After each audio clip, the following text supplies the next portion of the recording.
kepada orang kafir, dan kamu melihat orang kafir ini adalah orang yang tidak beriman kepada Allah, jangan terburu-buru kamu menghukum kepada dia itu adalah lebih hina daripada kamu, karena kamu tidak tahu apakah penghujung kamu dan apa penghujung dia. Kalau penghujung dia itu baik, bukankah dalam hadis diceritakan tentang orang yang membunuh 99 orang, digenapkan menjadi 100 orang, lalu akhirnya bertaubat kepada Allah dan diterima taubatnya walaupun belum sedikit amal yang dilakukan oleh orang tersebut, Allah terima dan masukkan syurga oleh Allah sebelum beramal apapun juga, baru niat, baru azam, baru kekuatan nak bertaubat. Bukankah di zaman Nabi Musa ada seorang yang alim, seorang yang doanya mustajab, seorang yang disanjung, tapi pada penghujungnya adalah digambarkan oleh Allah Subhanahu wa taala sebagai ulama usu? Sebenarnya As bin Ba'ura orangnya saleh, zahirnya penghujungnya adalah nasibnya tidak baik, wal iyadu billah.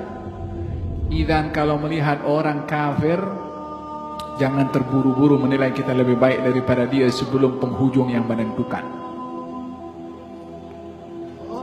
Saya tak tahu penghujung saya apa dan penghujung dia apa. Memang kita adalah membenci kepada kekufurannya, tapi bukan kepada individunya. Karena individunya kita tak tahu penghujung nasib orang itu macam mana.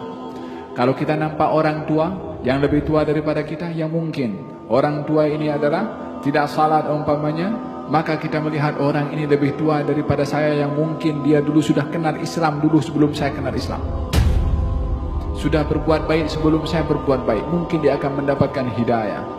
Kalau kepada orang yang lebih muda umpamanya, yang kita nak anggap dia lebih hina, kita lihat kita lebih dulu berbuat dosa sebelum dia berbuat dosa.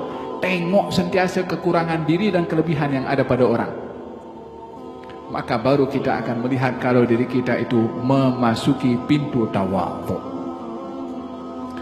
Tapi selagi masih kita mempertahankan kita punya ego, dan ini bukan perkara, ini ego, dia macam gunung yang kuat ada di kepala dan juga di dada setiap orang, yang setiap orang mau dihormati dan akan tercabar emosi marah kalau orang tidak hormat kepadanya. Fahim dong? Kata Rabi Yazid al-Bustami, orang itu dikatakan tawadhu kalau tengok dirinya tak ada nilai. Lepas itu, bukan hanya itu saja, adalah melihat dirinya lebih hina, lebih rendah berbandingkan kepada orang lain. Kata baginda Rasulullah ketika mengajarkan tentang tawadhu, rubba ash'ath aghbar madfu' bil abwab law aqsam 'ala Allah la abarrah. Mungkin saja kamu tengok orang itu kusut masai, rambutnya entah macam mana, tapi kalau dia berdoa kepada Allah, doanya dikabulkan oleh Allah. Orang yang mungkin tidak kusut masai, pakaiannya rapi, mungkin pun pakai selendang juga, mungkin pakai serban juga, mungkin pakai kopiah juga, belum tentu itu adalah suatu nilai kualiti di sisi Allah Subhanahu wa taala.